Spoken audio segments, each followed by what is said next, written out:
Nunca pude entender a conversação que tive com uma senhora, há muitos anos. Eu era geração Z, ela boomer. Era noite de Natal.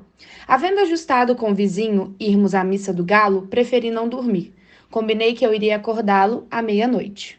A casa em que eu estava hospedado era a do famoso Lucas, que fora casado em primeiras núpcias, com uma de minhas primas. A segunda mulher, Júlia, e a mãe dela me acolheram bem quando vim de Mangaratiba para o Rio de Janeiro, meses antes tentar concurso público.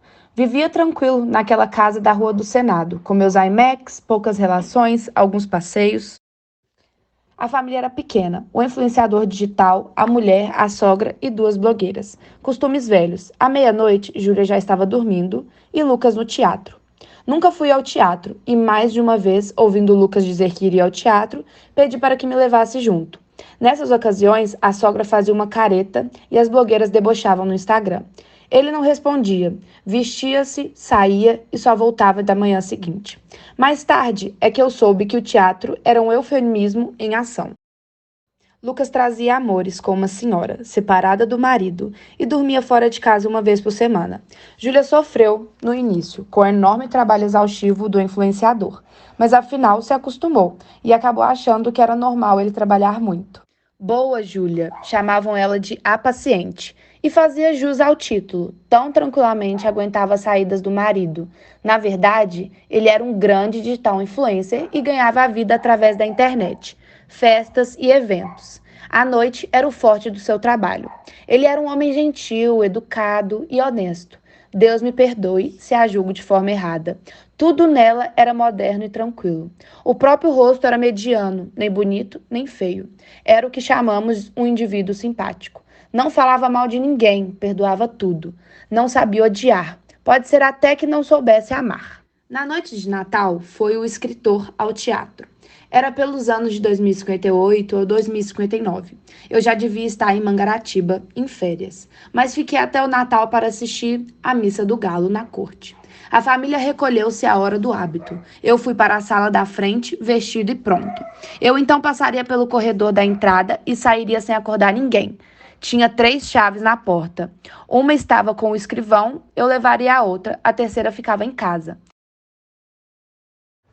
Mas, senhora Nogueira, o que vai fazer você todo esse tempo? Perguntou-me a mãe da Júlia. Leio, dona Inácia. Eu carrego um romance comigo, Os Três Mosqueteiros, que acredito ser uma tradução antiga do Jornal do Comércio. Sentei-me à mesa no meio da sala e, sob a luz de uma lâmpada de LED, enquanto a casa dormia, subi novamente no cavalo magro de D'Artagnan e comecei a aventura. Em pouco tempo estava completamente bêbado de Dumas. Ao contrário do que costumam fazer quando esperavam, o tempo passou voando. Ouvi 11 horas, mas mal percebi uma chance. No entanto, o pequeno som que ouvi lá dentro me despertou da leitura.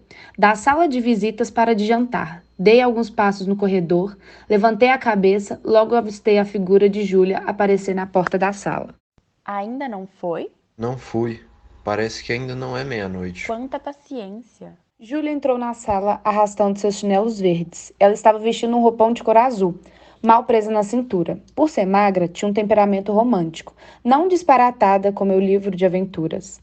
Fechei o livro, ela caminhou até a cadeira à minha frente e se aproximou do banco. Perguntei-lhe se eu havia acordado acidentalmente, fazendo barulho. Não, acordei por acordar. Olhei para ela, duvidando com certeza. Os olhos não são de quem acabou de adormecer, mas ainda não parecem adormecidos. No entanto, essa observação é valiosa em outro tipo de espírito, e eu rapidamente a joguei fora, sem avisar que ela não poderia dormir por minha causa e mentiria para não me deixar chateada ou me aborrecer. Eu disse que ela era boa, muito. Mas a hora está quase chegando. Que paciência esperar sozinho enquanto o vizinho está dormindo. Você não tem medo de almas de outro mundo? Eu cuidei que se assustasse quando me viu. Eu me senti muito estranho quando ouvi os passos, mas a senhora logo apareceu. O que você está lendo? Não diga. Eu sei, é o Romance dos Mosqueteiros. Para ser preciso, é muito bonito. Você gosta de romances? Eu gosto. Você já leu A Do Moreninha? Doutor Macedo, tem em Mangaratiba. Gosto muito de romances, mas leio muito pouco porque não tenho tempo. Que novelas você já leu? Comecei a dizer o nome de alguns romances. Júlia me ouvia com a cabeça apoiada no encosto, semicerrando os olhos com as pálpebras semicerradas, sem tirá-las de mim. Ela lambia os lábios com a língua de vez em quando para hidratá-los.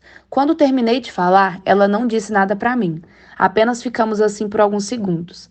Então eu a vi endireitar a cabeça, cruzar os dedos, colocar o queixo sobre eles e tendo o cotovelo no braço da cadeira, o que não tirou de mim seus olhos grandes e sensíveis. Talvez ela esteja chateada, eu acho. Então digo em voz alta. Dona Júlia, acho que já se passaram as horas. Eu. Não, não, ainda é cedo. Acabei de ver o relógio. São 11h30. Ainda tem tempo. Você que não consegue dormir à noite, não é capaz de dormir durante o dia? Eu fiz isso. Eu não. Perdi uma noite e não pude no dia seguinte. Ficaria com insônia nem por meia hora. Mas também estou ficando velha. Que velha nada, Dona Júlia. Tal foi o ardor da minha palavra que a fez sorrir. De costume, tinha os gestos demorados e as atitudes sossegadas. Agora, porém, levantou-se rapidamente, passou para o outro lado da sala e deu alguns passos entre a janela da rua e a porta do gabinete do marido. Assim, com o desalinho honesto que trazia, dava-me uma impressão singular. Para ir embora, tinha não sei que balanço no andar, com que lhe custava levar o corpo. Essa alma nunca me pareceu tão distinta naquela noite.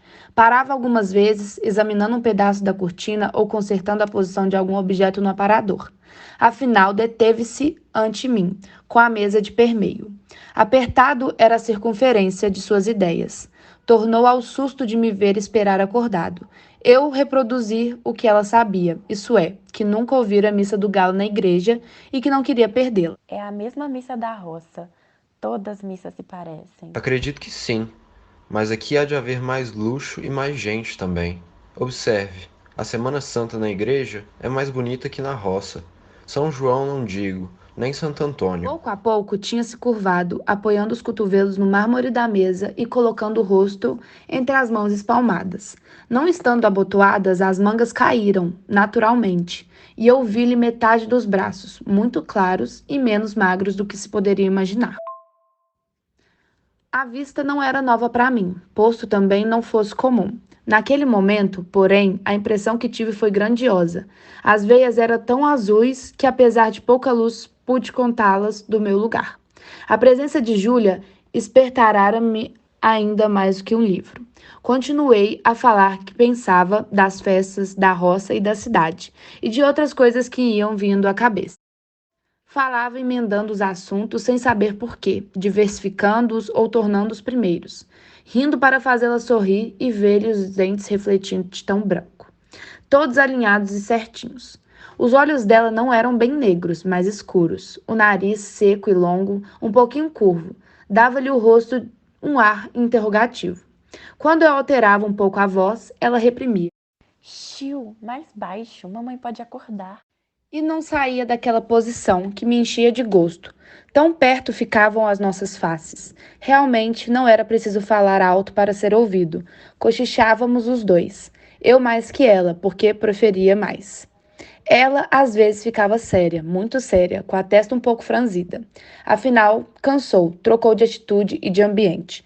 Deu volta à mesa circular e veio sentar-se do meu lado no sofá. Júlia disse baixinho. Mãe está distante, mas tem o sono muito leve. Se acordasse agora, coitada, tão cedo não pegava no sono. Sou assim também. O quê? Fui sentar-me na cadeira que ficava ao lado do sofá e repeti a palavra.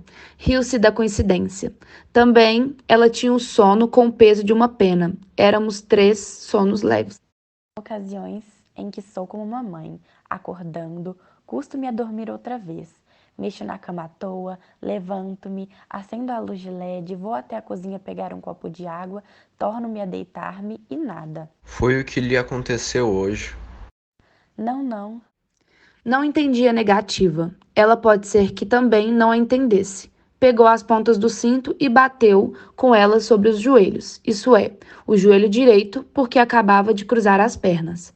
Depois relatou uma história de sonhos e afirmou-me que só tivera um pesadelo, em criança. Quis saber se eu os tinha. A conversa reatou-se assim, lentamente e longamente, sem que eu desse pela hora nem pela missa. Quando eu terminava uma fala ou uma explicação, ela surgia com uma outra pergunta ou outra matéria, e eu pegava novamente na palavra.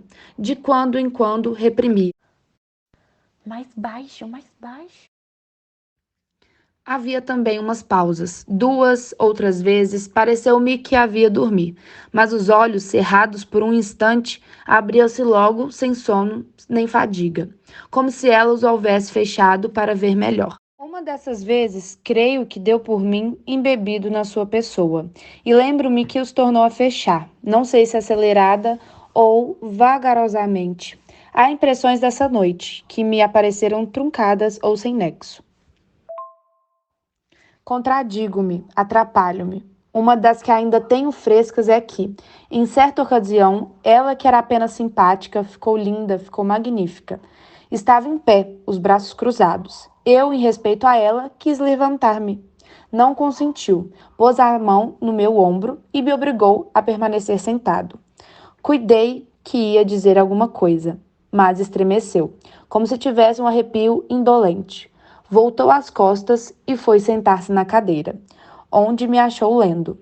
Dali, relanceou a visão pelo espelho, que ficava por cima do canapé.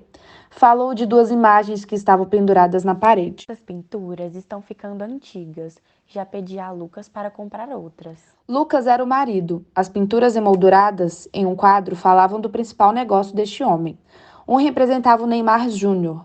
Não me lembro o assunto do outro, mas eram mulheres. Naquele tempo não me pareciam feios. São interessantes. São bonitos, mas estão com uma mancha. E depois, francamente, eu preferiria duas imagens, duas santas.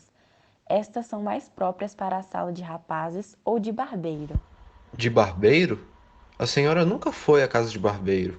Mas imagino que os fregueses, enquanto esperam, falam de moças e namoros, e naturalmente o dono da casa alegra a visão deles com figuras bonitas. Eu não acho apropriado essas imagens em casa de família. É o que eu penso, mas eu penso bastante coisa assim esquisita. Seja o que for, não gosto das molduras e nem das imagens. Eu tenho uma Nossa Senhora da Júlia, minha madrinha, muito bonita, mas é de escultura. Não se pode pôr na parede. Nem eu quero. Está no meu oratório. A sugestão do oratório trouxe-me a da missa. Lembrou-me que podia ser tarde e quis dizê-lo. Penso que cheguei a abrir a boca, mas logo a fechei para escutar o que ela relatava. Com doçura, com graça, com tal moleza que trazia preguiça à minha alma e fazia esquecer a missa e a igreja. Falava das suas devoções quando era menina e moça. Logo depois se referia às conversas de festas, uns casos de passeios, reminiscências de Paquetá, tudo de mistura, quase sem interrupção. Quando ficou exausta do passado, dissertou sobre o presente, dos negócios da casa, das caseiras da família, que lhe diziam ser muitas, antes de casar, mas não eram nada. Não me contou, mas eu sabia que se casaria aos 27 anos. Já agora não mudava de lugar, como a princípio, e quase não tomava outra atitude. Não tinha os grandes olhos compridos e entrou a olhar à toa para as paredes. Precisamos trocar o papel de parede da sala. Concordei, para falar alguma coisa, para mudar da espécie de sono magnético, ou o que quer que fosse que me embaraçava a língua e os sentidos. Queria e não queria acabar o diálogo, fazia esforço para tirar os olhos dela e desviava o olhar por um sentimento de respeito. Mas a ideia de parecer que era decepção quando não era, levava-me os olhos outra vez para a Júlia. A conversa ia falecendo. Na rua, o silêncio era completo. Chegamos a ficar por algum tempo, não posso dizer quanto, inteiramente mudos. O único rumor e escasso era um barulho de roer do camundongo na escrivaninha, que me acordou daquela espécie de sonolência. Quis falar dele, mas não achei um jeito. Júlia parecia estar devaneando. Subitamente escutei o barulho do interfone tocando e do lado de fora uma voz que gritava: Missa do Galo, Missa do Galo, Missa do Galo. Já está na hora? Perguntei. Naturalmente. Missa do Galo, Missa do Galo, Missa do Galo. Vá, vá, não se faça esperar. A culpa foi minha. Adeus, até amanhã. E com o mesmo gingado do corpo, Júlia entrou pelos corredores, pisando mansinho. Saí à rua e achei o vizinho que esperava, nos guiando dali para a igreja. Durante a missa, a imagem de Júlia interpôs-me mais uma vez. Entre mim e o padre, fique isso à conta dos meus 17 anos. Na manhã seguinte, ao almoço, falei da missa do galo e da gente que estava na igreja sem exercitar a curiosidade da Júlia. Durante o dia, achei-a, como sempre, tranquila, generosa, sem nada que fizesse lembrar a conversação da véspera. Fui para Mangaratiba. Quando cheguei ao Rio de Janeiro, em março, o escrivão tinha falecido de apoplexia. Júlia morava no Engenho Novo, mas nem a visitei, nem a encontrei. Ouvi mais tarde que casara com um homem perfeito e bem